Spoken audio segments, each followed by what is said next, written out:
Hi friends, आज के इस एपिसोड में हम बात करेंगे ऑपरेशन सिंदूर के बाद में जो डेवलपमेंट हुए हमारे देश में और खास तरीके से जिस तरीके से हमारे बीजेपी के मंत्रियों ने बयानबाजी की है हमारी फौज को लेके, वो एक शर्मनाक बात थी। हम उस पर भी बात करेंगे और हम बात करेंगे किस तरीके से विजय शाह जो बीजेपी मध्य प्रदेश के मिनिस्टर है, किस तरीके से उन्होंने आपत्तिजनक बयान दिया। और हम बात करेंगे बीजेपी के मध्य प्रदेश के डिप्टी सीएम की, उन्होंने भी किस तरीके से हमारी सेना को लेकर एक आपत्तिजनक बयान किया।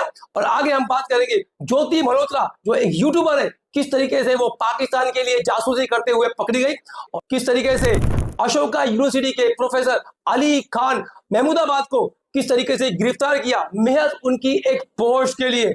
और हम बात करेंगे कि ऑपरेशन सिंदूर के बाद में किस तरीके से मुसलमानों को चुन चुनकर टारगेट किया गया पूरे देश में और खास करके कश्मीरी स्टूडेंट को किस तरीके से उन पे अत्याचार किया गया।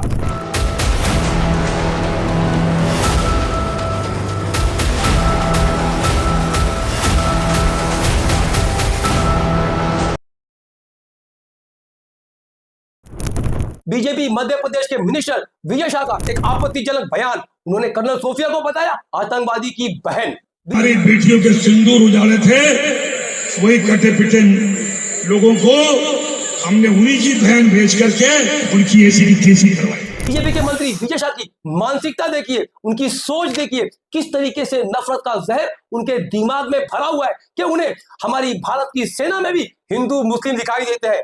इसीलिए उन्होंने कर्नल सोफिया कुरैशी को आतंकवादी की बहन बताया। उन्होंने क्या कहा? उन्होंने कहा कि जिस तरीके से वो आतंकवादियों ने हमारी बेटियों का सिंदूर उजाड़ा है, हमने उन्हीं की बहन को भेजकर उनकी ऐसी की तैसी कर दी। वाह, क्या शर्मनाक और क्या घटिया और क्या आपत्तिजनक बयानबाजी उन्होंने की है कि एक फौज की आर्मी ऑफिसर को, कर्नल सोफिया को उन्होंने आतंकवादी की बहन बताया। क्यों? सिर्फ इस बुनियाद पे कि कर्नल सोफिया एक मुस्लिम है। ये बीजेपी के मिनिस्टर विजय शाह की घटिया सोच देखिए, इसकी मानसिकता देखिए, इसके दिमाग में भरा हुआ गोबर देखिए कि उसे हमारी भारत की सेना में भी हिंदू मुस्लिम दिखाई देता है। अरे इसे क्या पता कि कर्नल सोफिया की पूरी खानदान, उनके बाप दादा फौज में थे, उनकी ये तीसरी चौथी पीढ़ी फौज में थी। उनके बाप ने 1971 का वॉर लड़ी है। आप खाली इमेजिन कीजिए, एक फौज का आर्मी ऑफिसर हो, वो किसी भी धर्म का हो, किसी भी जाति विशेष का हो, लेकिन उसके अंदर एक जज्बा होता है अपने देश के लिए मर मिटने का, देश के लिए कुर्बान होने का और दुश्मनों का सर्वनाश करने का। वही जज्बा लेके हर एक फौजी, कोई भी मजहब से हो, कोई भी रिलीजन से हो, कोई भी धर्म से हो, वहां पर धर्म जाति नहीं चलती। वहां पर सिर्फ हमें हमारे मुल्क के लिए लड़ना है और दुश्मनों का सर्वनाश करना है। बस यही उनका मंसूबा और मकसद होता है और इसी को लेके हर एक फौजी लड़ता है। अब जस्ट इमेजिन कीजिए कि ऐसी बयानबाजी से उन आर्मी ऑफिसर्स के, उन मिलिट्री पर्सनल के और वो जो हमारे फौजी है उनके जहनो दिमाग पे कैसा असर होता होगा, वो कितने डीमोरलाइज होते होंगे ऐसी बयानबाजी पे। और सबसे ताज्जुब वाली बात यह है कि जब मंत्री साहब मंच से ये बयानबाजी कर रहे थे तो लोग तालियां पीट रहे थे, उनके पीछे मंच पर बैठे हुए लोग तालियां बजा रहे थे, उनके सामने बैठी हुई भीड़ तालियां बजा रही थी। किसी एक में भी इतनी शर्म नहीं थी, इतनी हया बाकी नहीं थी कि वो उठ के मंत्री को रोकता और बोलता कि आप ये क्या बोल रहे हो, ये आप हमारे देश का, हमारी फौज का, हमारी आर्मी का अपमान कर रहे हो। सब लोग तालियां पीट रहे थे, तो वहां पर बैठी हुई फौज की भी मानसिकता देखिए कि वो कैसे तालियां पीट रही थी। सोफिया कुरैशी पे जिस मंत्री ने विवादित बयान दिया उस पर एफआईआर होती है, वो अपने पद से इस्तीफा नहीं देता। क्यों नहीं देता जी? क्योंकि उसके पीछे एक सपोर्ट है, उस सपोर्ट का नाम है अंधभक्त। भाई उसने विवादित बयान दिया वो तो गलत था ही, लेकिन उस प्रोग्राम में जो पीछे बैठ के ताली ठोक रहा था और जो जनता ताली ठोक रही थी उसके इस गलत बयान पर, एक भी आदमी ऐसा नहीं था जो उसको आके माइक पर रोक सके कि तूने ये बयान गलत दिया, तुझे ये बयान नहीं देना चाहिए उसकी सभा में। तो इसका क्या मतलब है कि ये सिर्फ एक व्यक्ति नहीं है, ये संपूर्ण एक विचारधारा है जो देश में आर्मी के खिलाफ, देश में मुसलमानों के खिलाफ, सिर्फ मुस्लिम नाम होने से देश में आर्मी के खिलाफ कैसी विचारधारा रखी जाती है। ये पूरी एक भीड़ है और ये पूरी भीड़ किससे प्रोत्साहित होती है? हमारे माननीय प्रधानमंत्री जी से। मंत्री विजय शाह को पता है कि मैं जितना भी मुसलमानों के खिलाफ जहर उगलूंगा, जितना भी मुसलमानों के खिलाफ बुरा भला बोलूंगा, जितनी भी मुसलमानों का अपमान करूंगा, लोग खुश होंगे और बीजेपी में, मेरी पार्टी में मेरी तरक्की होगी। ये तमाम बीजेपी के नेताओं को आज मालूम पड़ गया है कि रामबाण क्या है तरक्की का।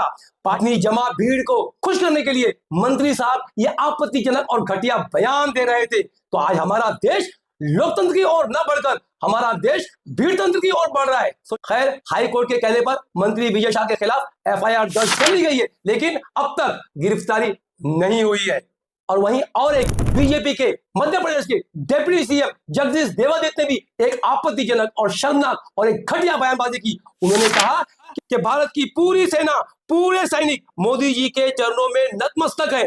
सोचिए कि इससे बड़ा अपमान, इससे बड़ी शर्मनाक बात और क्या हो सकती है कि पूरी फौज को, हमारी पूरी इंडियन आर्मी को, हमारे सेना को उन्होंने मोदी जी के चरणों में नतमस्तक बता दिया। मतलब एक विशेष आदमी के चरणों में गिरा दिया। पूरा देश की वो सेना, वो सैनिक उनके चरणों में नतमस्तक है। उनके चरणों में पूरा देश नतमस्तक है। उन्होंने जो जवाब दिया है उसकी जितनी सराहना की जाए, जितना कहा जाए, एक बार उनके लिए जोरदार ताली बजा करके। इससे शर्मनाक बात, इससे घटिया बात और क्या हो सकती है? और हमारी फौज का, हमारी आर्मी का, हमारी मिलिट्री का इससे बड़ा अपमान और क्या हो सकता है? सोचिए, इस मंत्री की भी कोई अरेस्ट नहीं होती है ना? कितनी अजीब बात। ये क्या हो रहा है? हमारा मुल्क कहां बढ़ रहा है? और वहीं दूसरी तरफ हरियाणा में रहने वाली एक ज्योति मल्होत्रा, खुद को बीजेपी का समर्थक बताने वाली ज्योति मल्होत्रा, मंदिरों का दर्शन कराने वाली ज्योति मल्होत्रा, खुद को कट्टर बीजेपी का समर्थक बताने वाली ज्योति मल्होत्रा, खुद को कट्टर हिंदूवादी बताने वाली ज्योति मल्होत्रा, भारत की हकीकत को छुपाकर पाकिस्तान की चमक दमक दिखाने वाली ज्योति मल्होत्रा। दरअसल ये ज्योति मल्होत्रा जो एक यूट्यूबर थी, वो एक गद्दार निकली, जो हमारी खुफिया सीक्रेट, जो हमारे भारत का सीक्रेट है, हमारी मिलिट्री का, हमारी आर्मी का सीक्रेट खुफिया तौर पर पाकिस्तान में भेज रही थी। यानी वो मुल्क में रहते हुए, हमारे भारत में रहते हुए पाकिस्तान के लिए जासूसी कर रही थी। ज्योति मल्होत्रा पाकिस्तान की हाई प्रोफाइल पार्टियों में दिखाई देती थी और ज्योति मल्होत्रा ने मरियम नवाज शरीफ से भी मुलाकात की। आप जस्ट इमेजिन कीजिए, ज्योति मल्होत्रा एक आम सी यूट्यूबर, वो किस तरीके की उसकी वहां पर पकड़ है, किस तरीके की पाकिस्तान की आर्मी ऑफिसर, उनके आईएसआई एजेंट के साथ में इसके कितने गहरे ताल्लुकात होंगे कि वो मरियम नवाज शरीफ तक पहुंच जाती है, मरियम नवाज के पास जाके मीटिंग करती हैं, उनका इंटरव्यू लेती हैं। आप इमेजिन कीजिए कि किस तरीके की सेटिंग और किस तरीके की पहचान ज्योति मल्होत्रा की उन आईएसआई पाकिस्तानी एजेंट के साथ थी। तो ये गद्दार ज्योति मल्होत्रा किसकी बहन है? क्या ये विजय शाह बताएंगे? पहले तय कर लो कि वफादार कौन है। वक्त पे बता देगा कि गद्दार कौन है।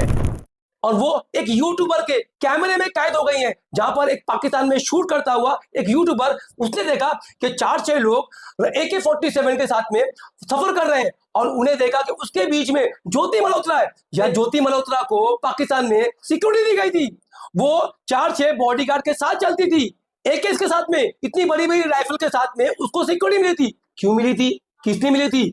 ये बात तो सोचने वाली है कि वो कौन सा इतना बड़ा इंफॉर्मेशन हमारे भारत मुल्क का पाकिस्तान को बेच रही थी, पाकिस्तान को दे रही थी। कौन सा मिलिट्री सीक्रेट था जो पाकिस्तान पे शेयर कर रही थी, जिसके वजह से उन्हें इतना मान सम्मान, आदर और रिस्पेक्ट मिल रहा है, उनको पाकिस्तान में सिक्योरिटी दी जा रही है। ये बहुत बड़ी सोचने की बात है। और ये ज्योति मल्होत्रा किसकी बहन है? क्या विजय शाह बताएंगे?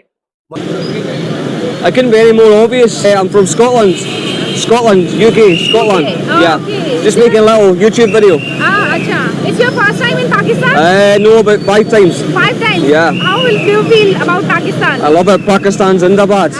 That's great. Do you have to come to India? Have you ever come to India? Yes, I've been to India. Yeah. I'm from India. You're from India? Yes. All right. Okay. Yeah. What do you think of Pakistan hospitality? Yeah? What do you think of Pakistan hospitality? It's great. I'm Yeah. really loving. Nice. Yes. There. You got Indian vloggers here. Oh my God. This is chaos.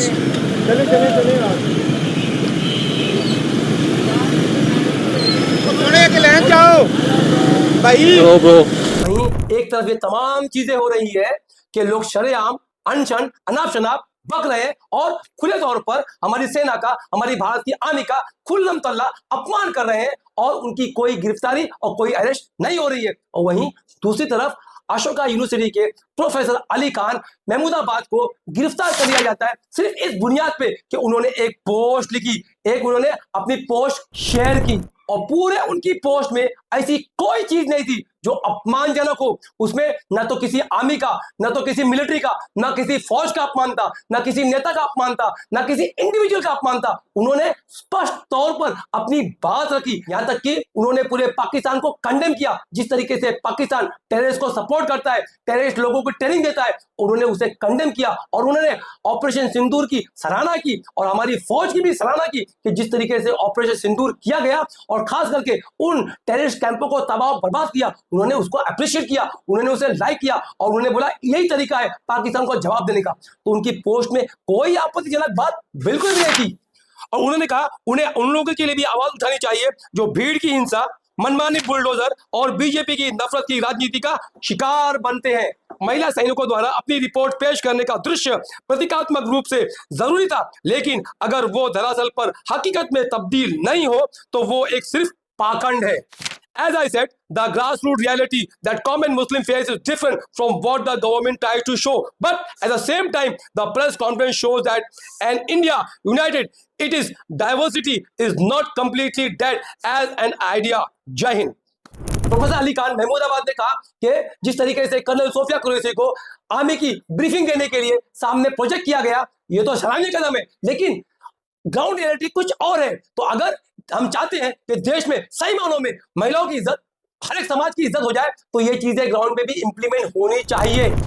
और दक्षिण पंथी खेमे में उस post में आगे वो महमूदाबादी क्या लिख रहे हैं कि इस देश में एक मुस्लिम सांसद को पाकिस्तान मुर्दाबाद कहना पड़ता है, तब जाकर के उसकी देशभक्ति साबित होगी। क्योंकि अगर हम बचा भी नहीं पाएंगे जेल जाने से, उनको क्यों इस बात के लिए जिस तरीके से उन्होंने कहा कि मुसलमानों को लिंच कर दिया जाता है, मुसलमानों को देखकर उन्हें टारगेट किया जाता है, उन पे अटैक किया जाता है, और जिस तरीके से मुसलमानों के घरों को बुलडोज कर दिया जाता है, तो ये तमाम चीजें खोखली है अगर वो ग्राउंड लेवल पे इंप्लीमेंट ना हो।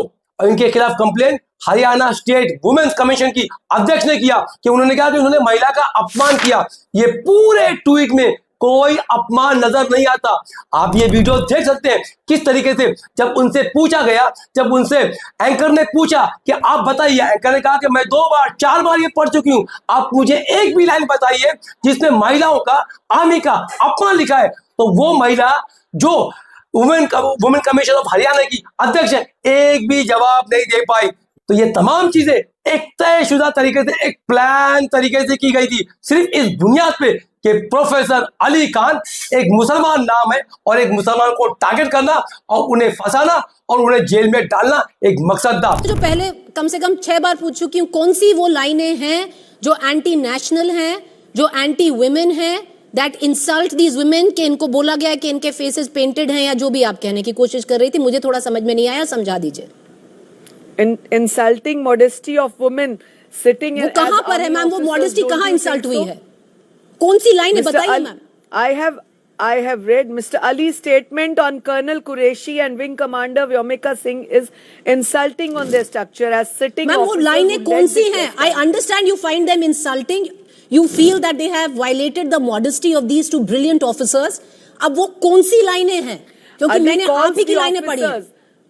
क्या बोला है Preeti, Preeti ji, Ali calls the officers as act of mere optics and the nation's address to illusory. In his कहाँ बोला है? कहाँ बोला है? For me, the press conference was just a fleeting glimpse. नहीं है इसमें। And illusion. मैम कहाँ बोला है? क्योंकि जो आप कह रही हैं वो मुझे दिख नहीं रहा है, जो आप ही ने भेजी हैं जो पंक्तियां ना। आपको इसमें नहीं दिख रहा है? मैम मुझे दिखा दीजिए, मैंने तो 3 बार पढ़ दिया। इंस्टा स्टोरी है जो उसने लिखा, नहीं आपको उसमें नहीं दिखा? मैम कहाँ पे? मैम देखिए, आपको उसमें नहीं दिखा? मैम देखिए, देयर इज अ प्रोसीजर। हम लोग ने इस प्रोसीजर को मुझसे ज्यादा समझती हैं।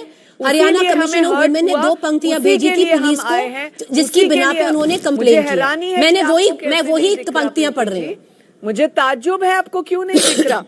Ali calls the officers act as my optics and nation's address is as illusory. Why? Ma'am वो तो नहीं कह रहे हैं। In his statement, the gravity of his words cannot be seen in vacuum. The gravity of his words cannot be seen in vacuum. Ma'am, gravity of what words? Based. Why a man can say, by no stretch of immigration can an academian. Hello, can you hear me Preeti ma'am ji? मेरे को बिल्कुल सुनाई दे रहा है ma'am. वो कौन सी 2 लाइनें हैं जो आप बोल रहे हो कि दे हैव ही हैज, मुझे समझ नहीं आ रहा मैम। मैम एक और मिनिस्टर, एक और आदमी है, एक सज्जन है जिन्होंने भारत की बेटी के लिए बहुत अभद्र भाषा का यूज किया। आप बताइए किया कि नहीं किया, पहले ये सुनिए जरा। जिन्होंने हमारी बेटियों के सिंदूर उजाड़े थे, वही कटे पिटे लोगों को हमने उन्हीं की बहन भेज करके उनकी ऐसी की तैसी करवाई। उन्होंने कपड़े उतार के हमारे हिंदुओं को मारा, और मोदी जी ने उनकी बहन को उनकी ऐसी की तैसी करने हमारे जहाज से उनके घर गए। मैम सुना आपने? भाटिया मैम आपने जी सुना? सुना, और कई बार सुना, ये कई दिन से आप लोग दिखा रहे हैं। हाँ। और इनके खिलाफ complain Haryana state women commission की अध्यक्ष रेणु भाटिया ने किया। अलग अलग पेपर ने किस तरीके की खतरनाक हेडलाइन छापी है, ये भी आप देख लीजिए। दैनिक जागरण की हेडलाइन, महंगा पड़ रहा है राजा महमूदाबाद के परिवार को पाकिस्तानी प्रेम। सोचिए कितनी खतरनाक हेडलाइन है। प्रोफेसर अली खान की अरेस्ट को पाकिस्तान प्रेम से जोड़ दिया गया। दैनिक भास्कर ने लिखा है कि सेना पर कमेंट करने वाले प्रोफेसर अली खान गिरफ्तार। और हरियाणा महिला आयोग के अध्यक्ष ने बोली कि इनके दादा मुस्लिम लीग को फंडिंग करते थे।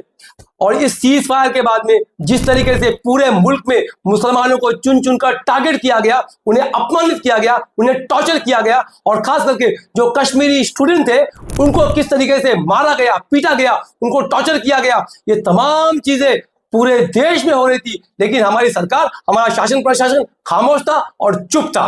अगर बोलने और लिखने और पढ़ने पर पाबंदी लगने लगे तो अभिव्यक्ति की आजादी का क्या होगा?